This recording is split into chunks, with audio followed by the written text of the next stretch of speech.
if a farmer is thinking about making that decision or stepping back, how important it is to maintain keeping ground reseeded, keeping the farm productive for them last couple of years before that progressing farmer might come in is, I suppose, vital so that they can hit the ground running and there isn't a massive need for initial investment when someone comes into the farm. With second cuts done and breeding finished or coming to an end, we are coming to a slightly quieter time on dairy farms now. So today I'm joined by Conor Hogan, manager of the Teagasc People and Dairy programme, to discuss generational renewal, with a particular focus on share farming as an option. However, before we started that discussion, I asked Conor to comment on him creating a store in the farming press for the second time in as many years following his presentation at the recent Moore Park Open Day. This was on farmers needing to take more time off. This was following on a presentation that he did in 2023 that focused on trying to shorten the working week on farms. I started by asking Conor to elaborate on this a little. I suppose the last couple of years we've been talking that bit more about workload and about flexibility from some of the studies we've done over the last few years, and I suppose what we're seeing is that the flexibility, the time off, the reduced workload. Look, ultimately, it's what young people and what farmers are increasingly looking for, and we've got some really, I suppose, positive stories to tell in terms of what the top farms are achieving and showing that a lot of this stuff can be done.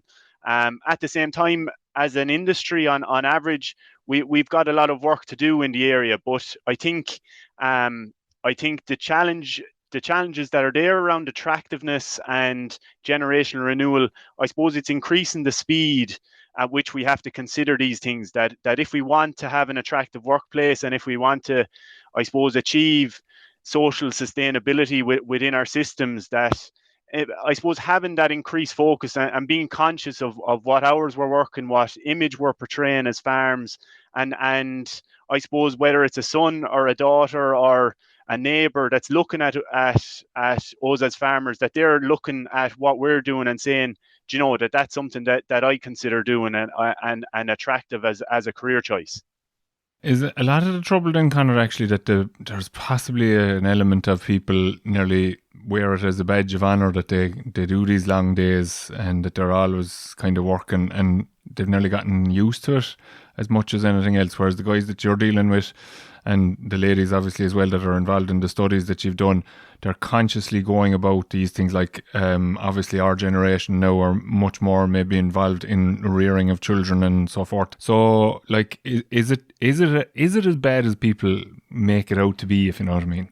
I think there's probably 2 points to address there in what you've mentioned, Stuart. And the first one is around the habitual thing and the traditions aspect, and I like that definitely plays a huge role in that whole piece around workload and I suppose the traditions of how we've done things on farms. And like the prime example of that might be the 16 and 8 milking interval and how that extends the working day. If, like, I suppose knowing that 8-hour interval between the morning and evening milking, it isn't going to impact our yields, and like simple practices like that. Martina Gormley has done loads of research on that to show what's possible. But simple ideas like that are telling us that them kind of traditions are stuff that's there, that there's scope to alleviate a lot of them. That's just one example. The other thing is around, I suppose you've touched on it a nice bit there in what you've said around the flexibility and like I don't think we appreciate enough as maybe farmers that ability to be self-employed and I suppose have control over like taking on the school runs and taking on the additional activities that are involved in day to day, and like I suppose in some cases it might look like, I suppose, it's creating more workload or I suppose it's extending our working day, but maybe there's a couple of hours within the working day that we're spending at whether it's picking up the kids or whether it's doing different jobs around the place that mightn't necessarily be farm work. So I think we do need to be really positive about the messaging around that flexibility piece.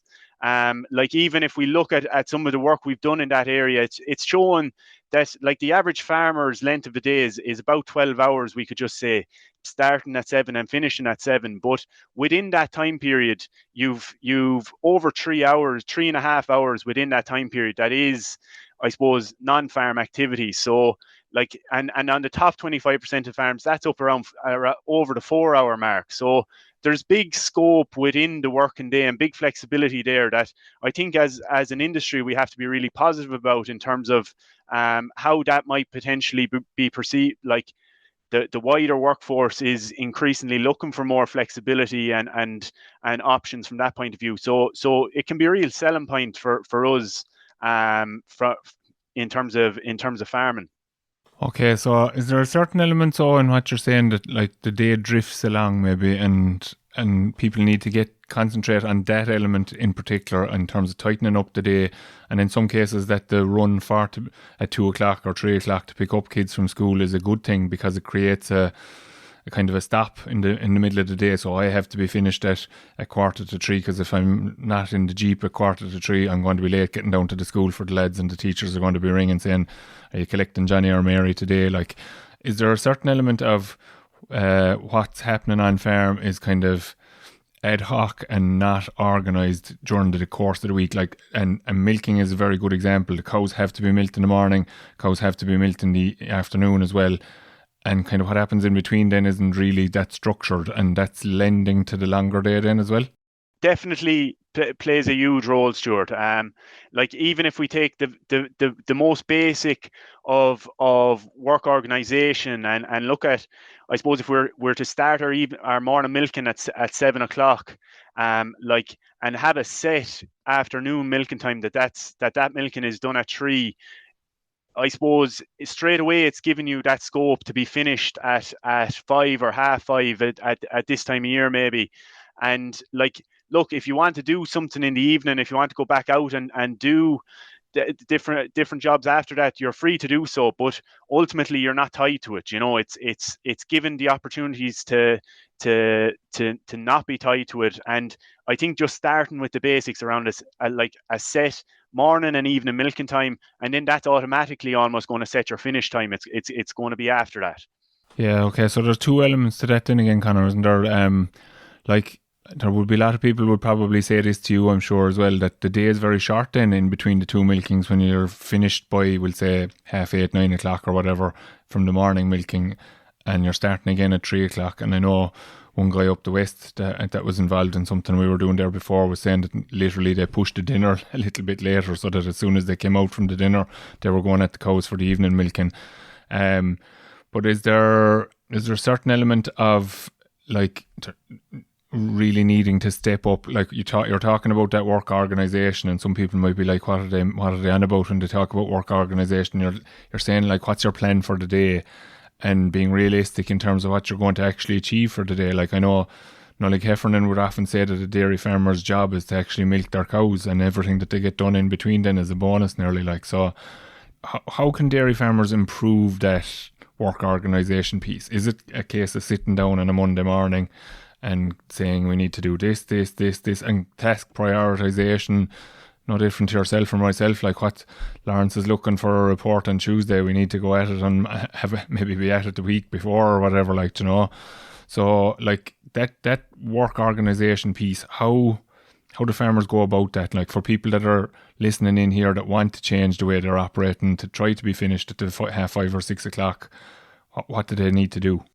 I think you've set it out. You've set it out well yourself there, Stuart. I think what I've outlined in terms of the basic times that we've then nailed down, and then it's sitting down on the Monday morning or whenever suits, and just planning out the week. What needs to be done? What can we potentially postpone? What would be a plus to get done, but I suppose could ultimately we don't have to, and having, I suppose, them tasks laid out for the week. And the other big thing that we saw from the data and the studies that we've done is that like it's identifying them tasks that we're going to do and just getting, I suppose, finishing them and focusing on completing them when we're doing them. So if we took the top farms for work organisation from our own study, they completed about 7 or 8 tasks throughout the day, and that would be including your morning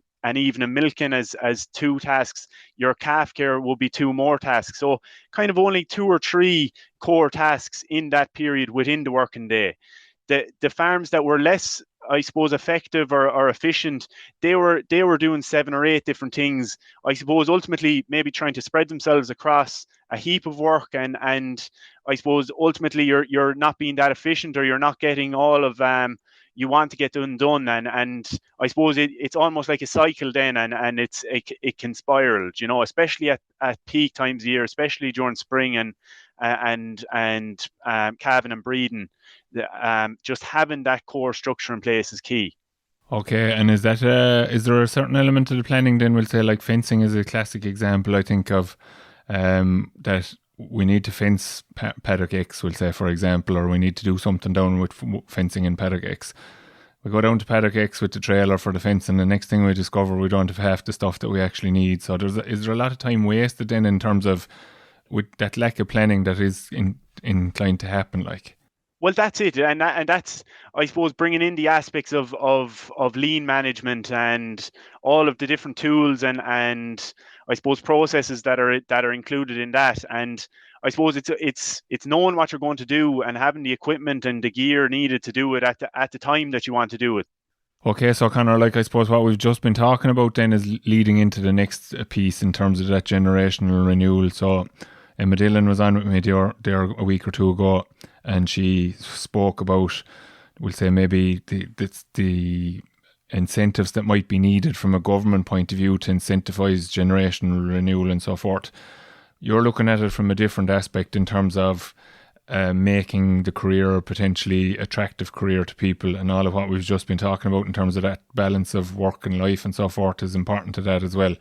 But just outline for people, because I think maybe people aren't always aware of all, like they hear a lot about different things that are happening around, but like what are the options in terms of for people that have no successors identified, people that want to go farming but don't have a farm to inherit technically from anybody in their family or whatever.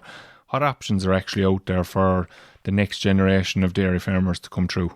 Perfect. Before maybe addressing that, Stuart, I think just to touch on, because it's in the context of everything we've talked about, that whole piece of, I suppose, one, generational renewal. It's a multifaceted kind of topic, and one core aspect of that is the attractiveness piece, and that's really what I suppose young people are looking for, and I suppose like what's going to bring them or attract them to a career in farming.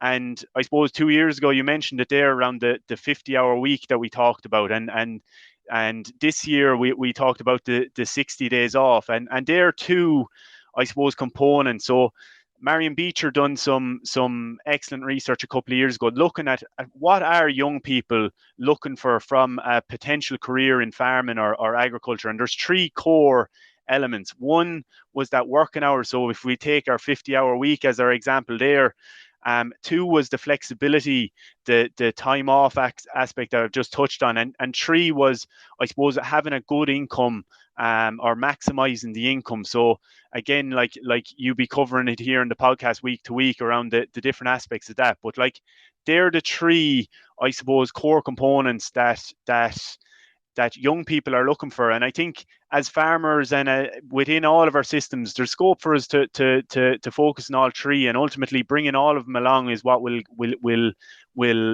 allow us to build an attractive sector.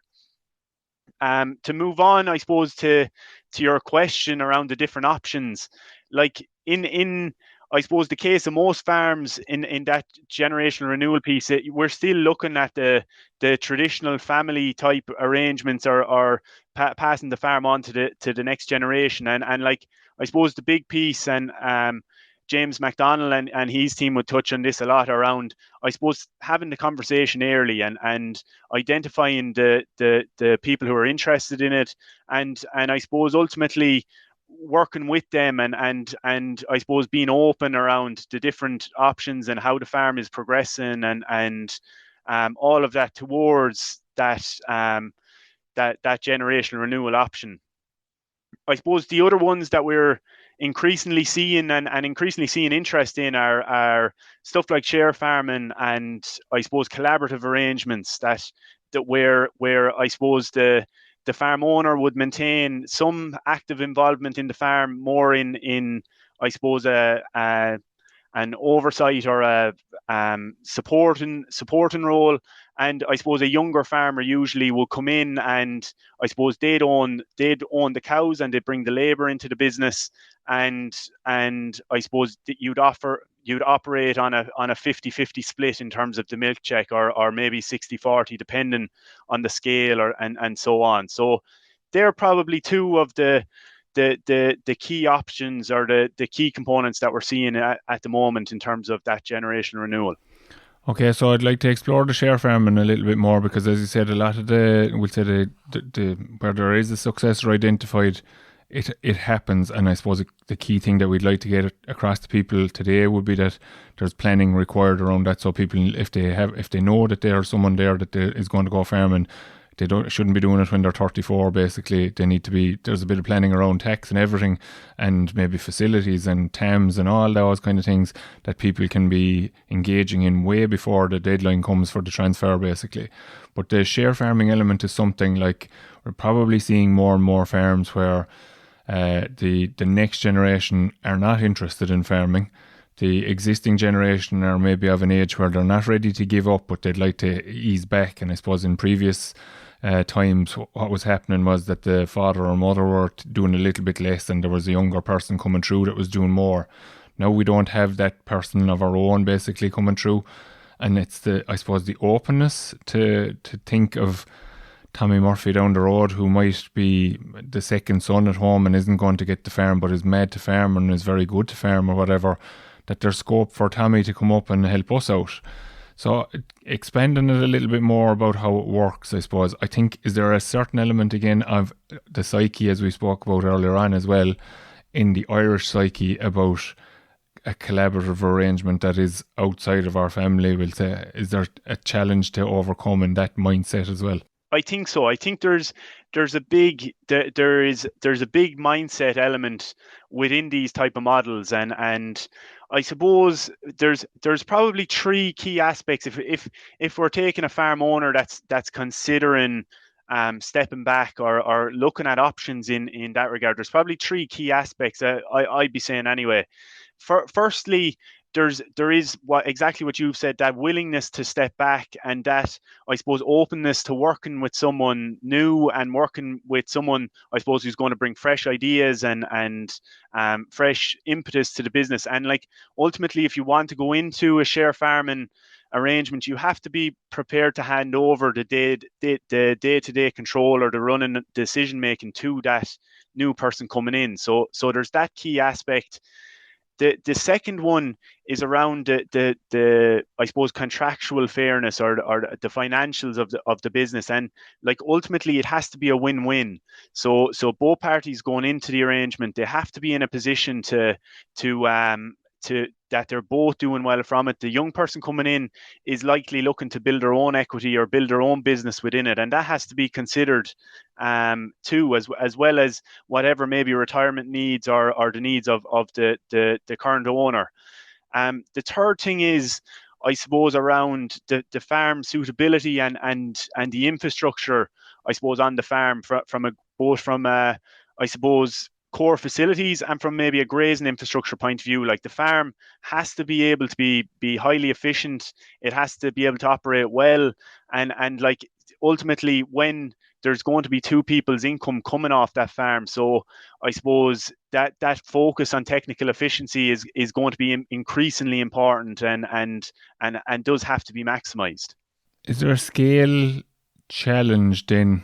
And I would have asked Lawrence this actually a couple of weeks ago as well. Like, are we kind of small bit hampered by average herd size in Ireland is around 100 cows, slightly bigger than maybe one person can handle at a certain age, maybe like probably no bother to someone in their 30s or 40s to run that on their own. But we'll say as we if we move from the 100 to 120 type cow type scenario, we're looking at a little bit more work than they maybe wanted to do, and not enough return potentially to justify that other person coming in that's going to get, as you said, a piece of the pie effectively. Maybe we can justify paying somebody to help out or whatever. So what's your thoughts on that now? Because you've a lot of experience in this area now, and you had a very good event obviously down in Gorteen there a couple of weeks back as well. Slightly different obviously because of the commercial venture that is Shinnock there, like, but the principle is very solid, like. We can look at scale as a limiting factor, Stuart, but I actually think it's the scale, or maybe in some cases the smaller. It's creating a huge opportunity there for our farms in a lot of cases, because and look, the information, the financials and everything for Gerteen down the Shinnock farm are available, and I suppose if people want to see them, they can see exactly how that farm is performing, and I think it's a really good case study of a farm of relatively small scale at 100 cows for a share type arrangement, and how I suppose two parties can go really well from that. But in terms of that scale piece, I think that shows, I suppose, that it can be done. And I think there's the aspect of, in a lot of them cases, from the young farmer's point of view, there's that building of equity, and there's that stepping up aspect. And the smaller scale farms give a massive opportunity to, I suppose, get in and invest in the farm in a lower level, and build a herd of cows, and I suppose build up their own equity, and maybe they might choose to move on to a larger opportunity at a later date, but I suppose it creates that chance. The other key point is I suppose around the two incomes coming from them I suppose maybe smaller scale farms. And I suppose firstly it relates back to that point around the technical efficiency that I touched on earlier, how important that is, and like the farms do have to perform at a high level. There's no point in saying otherwise there. And there's also that scope of like, I suppose traditionally, and if we look at the New Zealand type models, they talk about the 50-50, maybe share milking, the 50-50 split in the milk check. Maybe in some of these farms, we do have to reflect on that, and maybe it becomes a 60-40 split weighted towards the young farmer coming in. Or like, I think we just have to consider the different, I suppose, the split in terms of how it will work on a case by case basis, to ensure that both parties are happy and that it can work. Yeah, so that it's driven by maybe the level of investment, or maybe the level of time that the owner is putting in. That maybe some owners don't want anything to do with it apart from putting in the capital in the form of the facilities and the land, etc. And some people will want to be involved as well. Exactly, and the other big point around that whole, I suppose, point of facilities and infrastructure and all that is that if a farmer is thinking about making that decision, or stepping back, how important it is to maintain the I suppose, like, keeping the ground reseeded, keeping the farm productive for them last couple of years before that progressing farmer might come in, is I suppose vital, so that they can hit the ground running, and there isn't a massive need for initial investment when someone comes into the farm. Okay, and then one other question then in relation to that kind of approach, Conor. You said it there about the stepping up type scenario, right? Is that a risk factor for the owners as such, in that they probably would like surety? So Conor Hogan is after joining me now in my farm, and I want to know that Conor's going to be maybe there still in 5 years' time. Like, so is it always a stepping up, or is there maybe potential that I've decided that I don't want to expand, but when you come on board and things are going well, and you say, will we take on the block of ground there that's coming up beside us? Then I go, yeah, we will, yeah. Like, this is working well. So that the expansion can actually occur on the existing farm, rather than having to move to another farm necessarily all the time.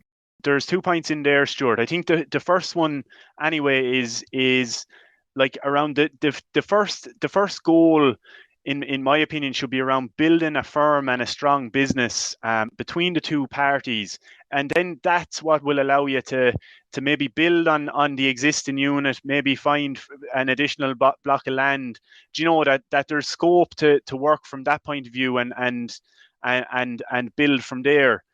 The second piece is around, I suppose, the security and the new farmer coming in aspect, and I think there's, as farmers, there's maybe a mindset thing there around, I suppose, like if someone is to come in, if we take the example of share milking, we say 100 cows, and that person is to step up and go on to a farm at 200 or whatever it is. I think that's a hugely positive story to tell, and it's another, like, I suppose, for that farm owner, I think it's a fantastic to play such a key role in that young person's career, seeing them progress and step up and go forward.